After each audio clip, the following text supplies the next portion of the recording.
Next, we have Kelsey to talk about. So again, we talk about citizens, so I'm much more into it for being here. Do you want to hold it, or do you want it?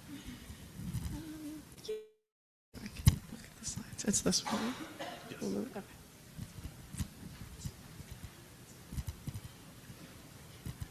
I think if you go one slide, oh, is it me that does it actually? Okay.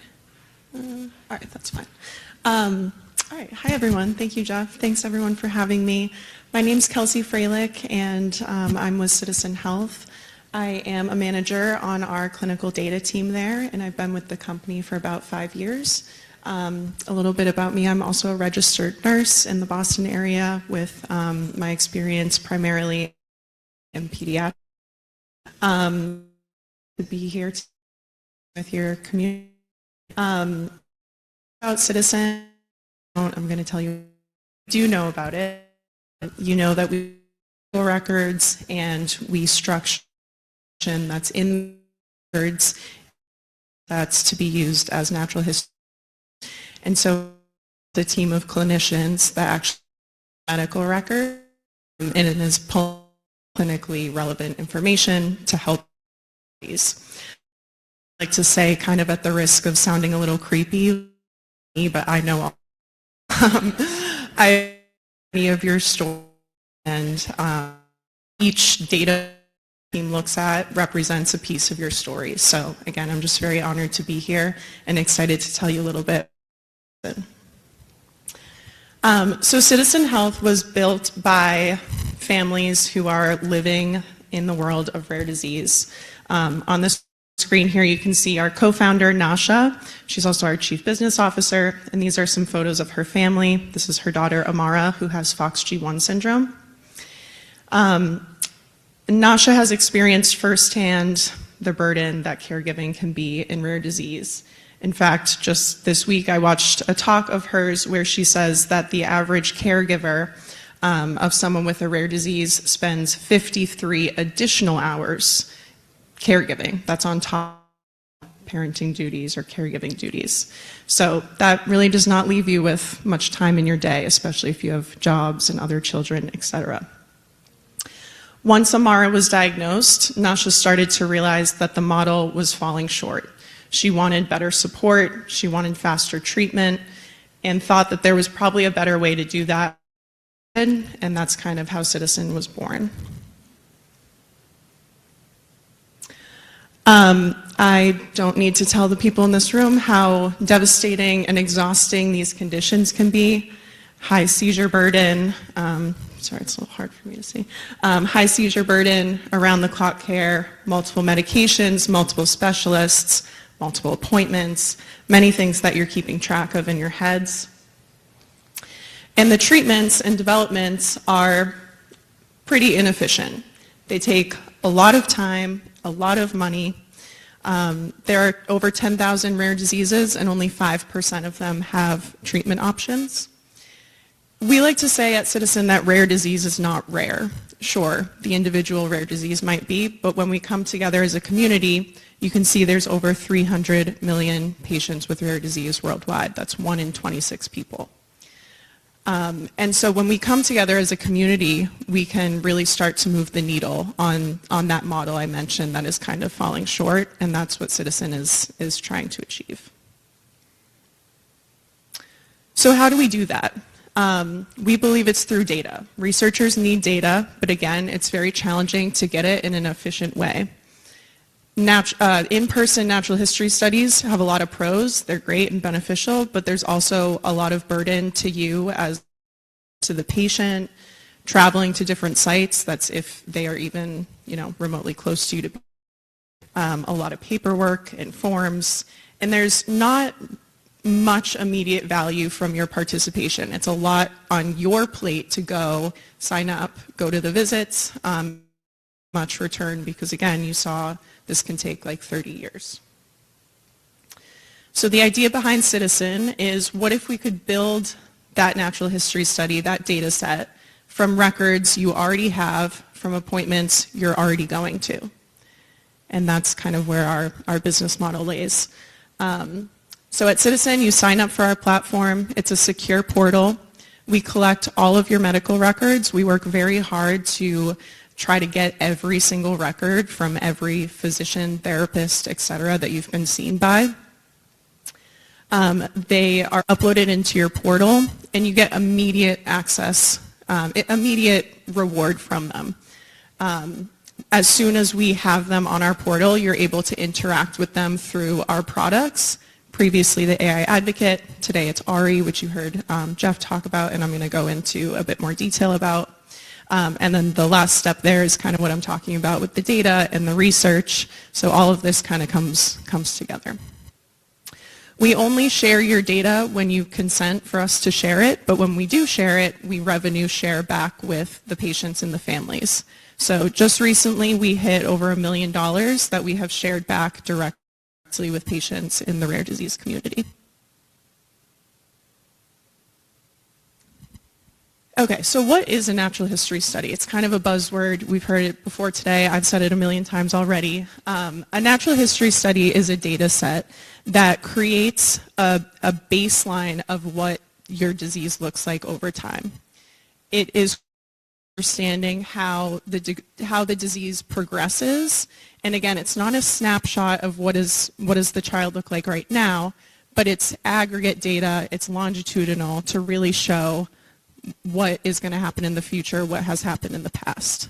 And it's essential for research because we need to understand what it looks like at a baseline, make those decisions of where do we want to aim our treatment. And once we make that decision of where we want to aim the treatment, we can then use that natural history study to measure the impact. The last bullet point is faster clinical trials. So this is a faster way than that 30-year in-person study. Sorry, my slides did have a little bit of text on it, but I think I remember that I was just making the point again that we only ever share your data once you consent to. You can still sign up for Citizen and get access to our products. You don't have to consent to the research sharing, but we very much encourage you to do so. I know your community encourages you to do so, but it's safe, it's secure. I have more information on kind of the privacy and things like that at the end. Okay, I'm going to actually ask you to hold off on scanning this QR code because I'm going to show it again at the end with some more explicit instructions. Jeff also mentioned it's in your packets, but I'm going to save it for the end. There are, 173 Kleefstra Syndrome patients on Citizen right now, which is great. However, there are 390 families across the U.S., so we would love to bump up that number. I think Jeff's goal was 250, so I'll echo that. All right, now you might be thinking, like, Kelsey, this all sounds great, but like, are you just spewing hypotheticals at me? And the answer is no.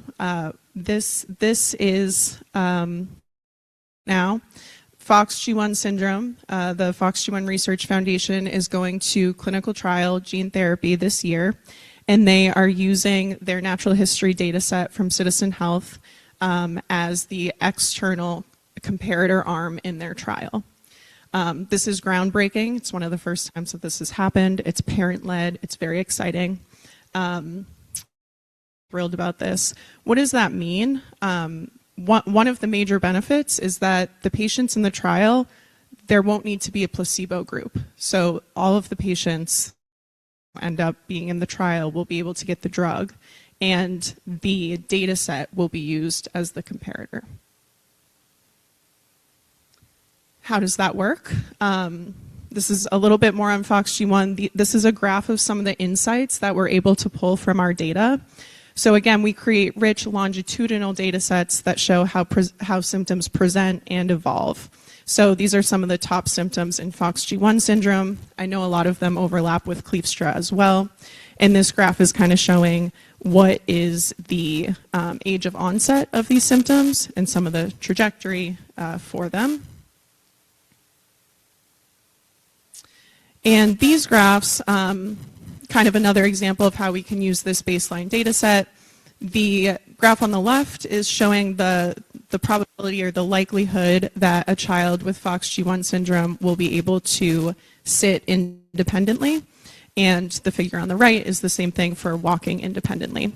So at each age, you can kind of see the likelihood of if a child could achieve that milestone. And so this can kind of be used in a clinical trial where after you've gotten the treatment, we can compare it directly to this data we already have of what the likelihood is and see if patients are hitting that earlier than previously expected.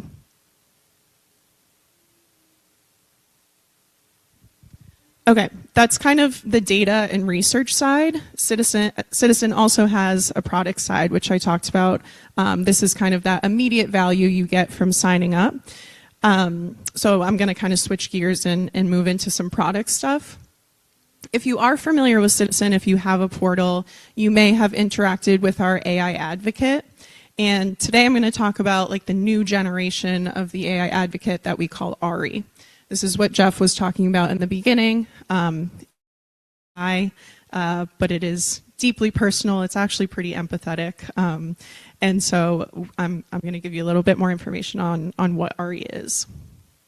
First of all, as you can see in the photo here, Ari is not an app. It's not a separate portal you have to log into. It's a contact you can save in your phone and text with it like anyone else you're texting.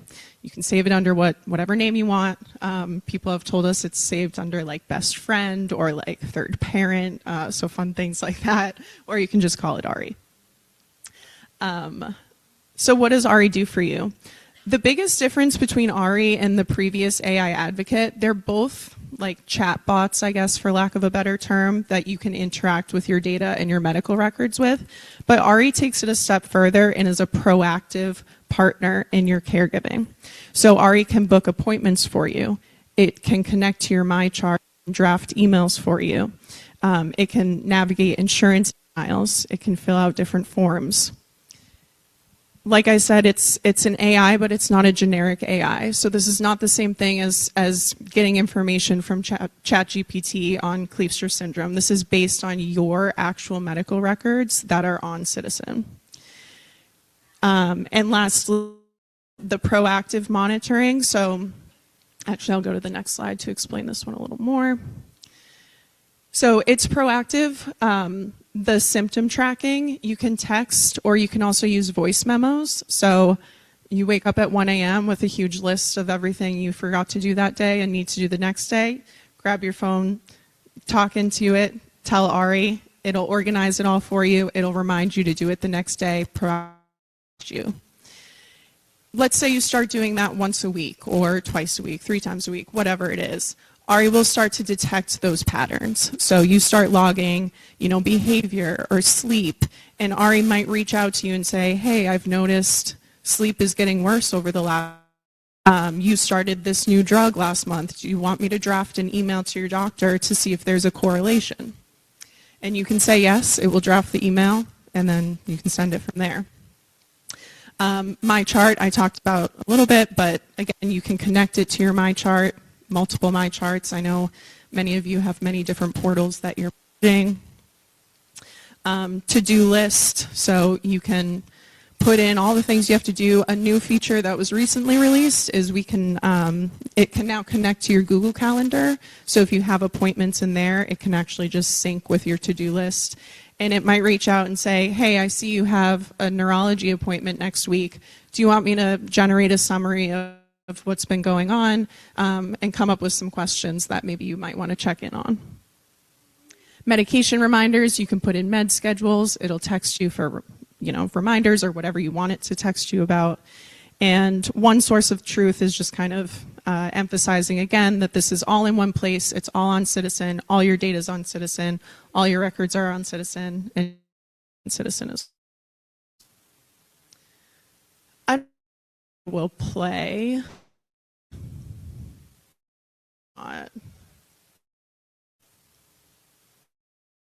Okay, it's okay. I go back. Actually, what the video just have you. I'll just read. Oh, you do? If we can, that'd be great.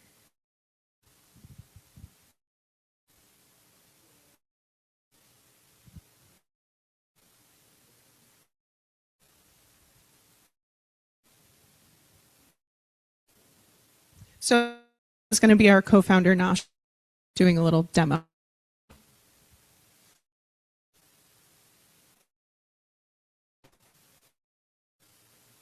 Hi.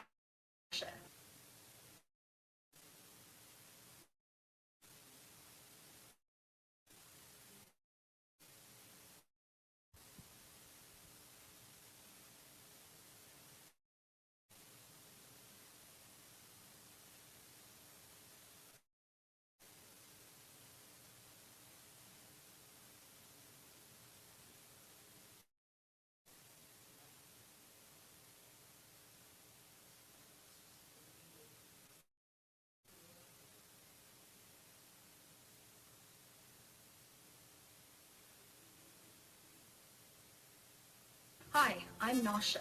We built Ari because we've lived this. When my daughter Amara has a seizure or a GI issue, I simply talk or text Ari. It logs and records everything, and then it notices patterns over time that I may have missed and helps me with the next step. When insurance denies the claim, Ari can gather all the records and draft the appeal. When new lab results come in for Amara, Ari explains what changed and what may need attention. Ari is a proactive teammate, helping to take that burden of caregiving off our shoulders. Sorry, it's kind of quick. Sorry. I maybe could have just talked about it, but.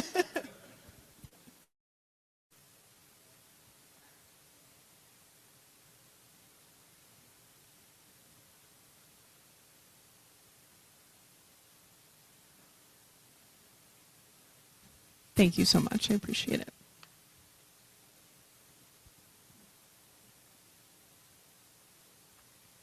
Okay.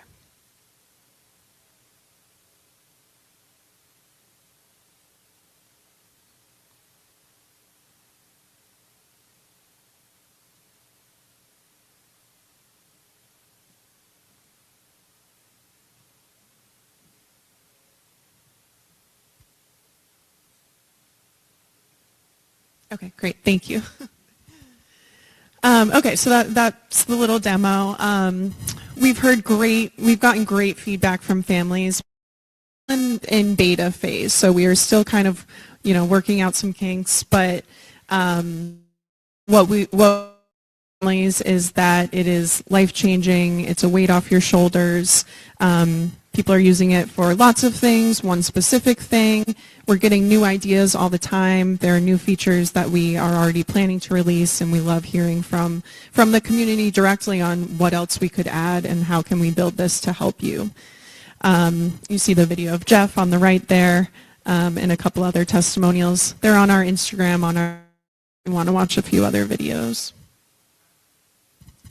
Okay, so now if you want to scan this QR code, it is also in your folder to sign up for Citizen. Now, if you're already on Citizen and you want to sign up for Ari, you do still have to sign up for Ari, and Ari will actually walk you through how to link your accounts. If you are not on Citizen, you can just sign up once and it'll sign you up for both. So I'll leave this here for a second if people want to scan it. Like I said, it's also in your folders. And just the little promotion at the top there. So if you join by the end of the month, you'll get the free premium access through the end of the year. So one thing I want to emphasize is there will always be a free version of Ari. And it has the exact same capabilities as the premium version. The premium version just gives you more usage per month. And so free premium through the end of the year, you can kind of start to see like how much you're using it, if you would benefit from the premium. And one other thing that we like to add is it'll be $25 a month after this trial period. Again, you can you'll actually automatically be moved to the free period, so you'd have to opt back into the premium. And this is not like a business model trying to make revenue off of this as a company. AI is quite expensive, and so the increased usage, the cost per month is that. Anyone still need the QR code? This might be my last slide. Okay, yeah, I'll leave it up there. And happy to take any questions if anyone has any. Yes.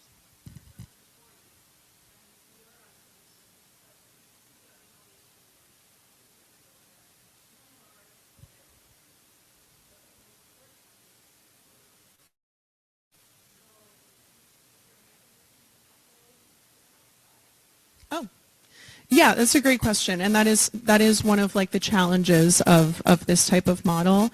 Hospitals and practices often get rid of medical records after 7 years. So it is, the sooner you sign up after diagnosis or at a younger age is always more beneficial for record collection. So I have two parts to your answer. First, to answer you directly, yes, you can upload to Citizen. If you go on to your portal online, you can upload like PDF files, and that works just the same. The other thing I'll add is if we can't get all of your records for whatever reason, that is usually the one that we run into, you can still get benefit through ARI and from having them there. I would advocate that, whatever we can get is good to have in one place, and whatever is on there, you can use ARI for.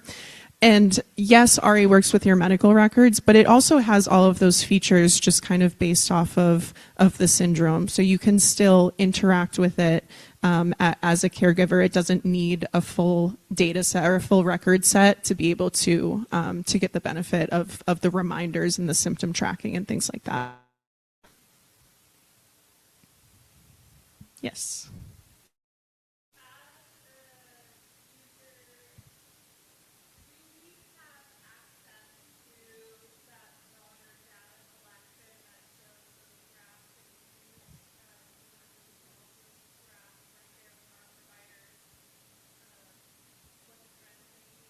Yeah, that's a great question. So you won't have access to the full natural history study as like an individual. We do have like a advocacy group offering of data that we've connected with. So your community does have some data in Citizen that is represented, de-identified, and in aggregate. The graphs and kind of the more built out data set is more like analytic use for our researchers. There are like, we can chat about like different questions you have, and we're usually quite happy to share with patients and families about the things that we're seeing, but you wouldn't get like immediate access to those insights, at least not right now. In the future, we've always talked about, having some of those things on the portal, on the Kleefstra dashboard when you sign in, but it's not a current feature. Yes. Yeah, good question. ARI, so I asked this question like yesterday, if we were international yet. We are very, very close. There's some additional licensing that we need to do, and we're very close to getting it. I don't think it's been officially kicked off yet. So right now we are just US based. However, I will say that you can text with ARI in any language. So it doesn't have to be English. It's, your native language. You can use whichever one you'd like. But in terms of actual international use, not quite yet, but it is coming very soon. All right. Colleague Emily will be here for a little bit. If people have questions, if you need help signing up, we'll be either at that back table or out there. So come find us. Happy to chat with you. Would love to meet you and your family. So thank you so much.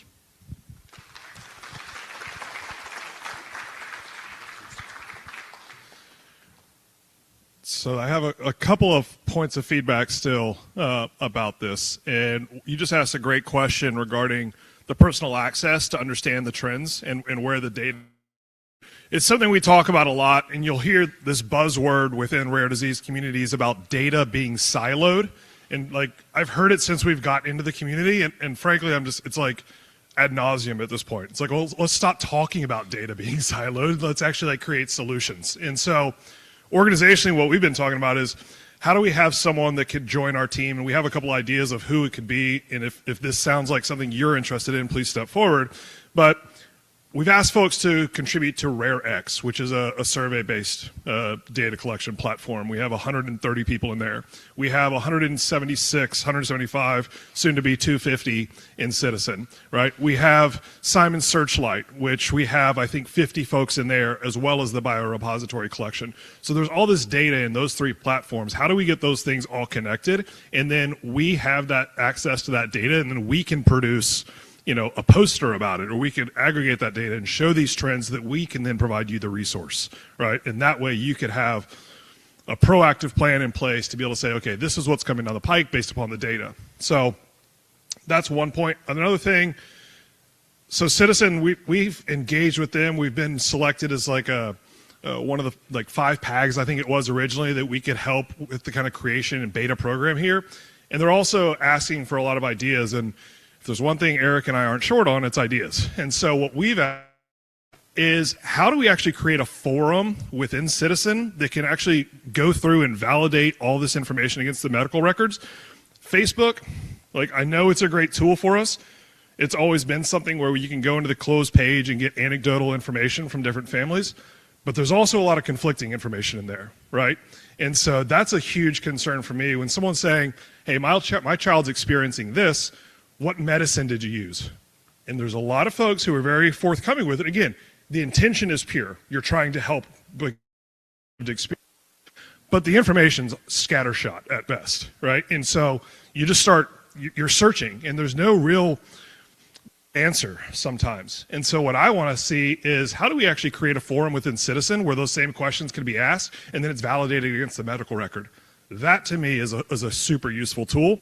We're not there yet, but those are the kind of conversations, and that's how receptive the Citizen team is. I feel like I'm like pro bono marketing for them at times, because I believe in what they're doing. I know Nasha, I connected with her 6 months after Ella was diagnosed because Fox G1 was already trailblazing. And I said, what do we need to do for our community? And she's been another one of those mentors for us. So there's a lot of value here. And I lastly want to touch on the videos that we did promos for. I think I said the first 25 folks get to sign up for free, right? So they've opened that up to the first 1,000 folks across rare disease communities. And I'll just say that the time is now for us to get on there. And if we want to continue being one of those organizations out of the, what do you guys have on the platform? Hundreds, right? If we want to be one of the top 5 that always has this early access, it's a give-take relationship, right? It's reciprocal. And so we want to make sure that we're contributing. And we've talked internally saying, let's do the premium through the end of the year. But I never want a family to have to pay for this kind of critical information. On us as an organization to figure out how to go out and fundraise to make sure no one doesn't have that information. It's $2,500 a month. What is that, $300 a year? So if we can be able to create some sort of a program where someone says, hey, I don't have the ability to actually do that right now, that's our job as an organization to come alongside and make sure that access is available to you guys, because I believe in the value of it so much that I just want to own that and figure out, let's go to corporate sponsors, let's figure out fundraising to be able to make sure that everybody has access. So if you sign up, don't think it's just going to go away at the end of the year. That's the point there.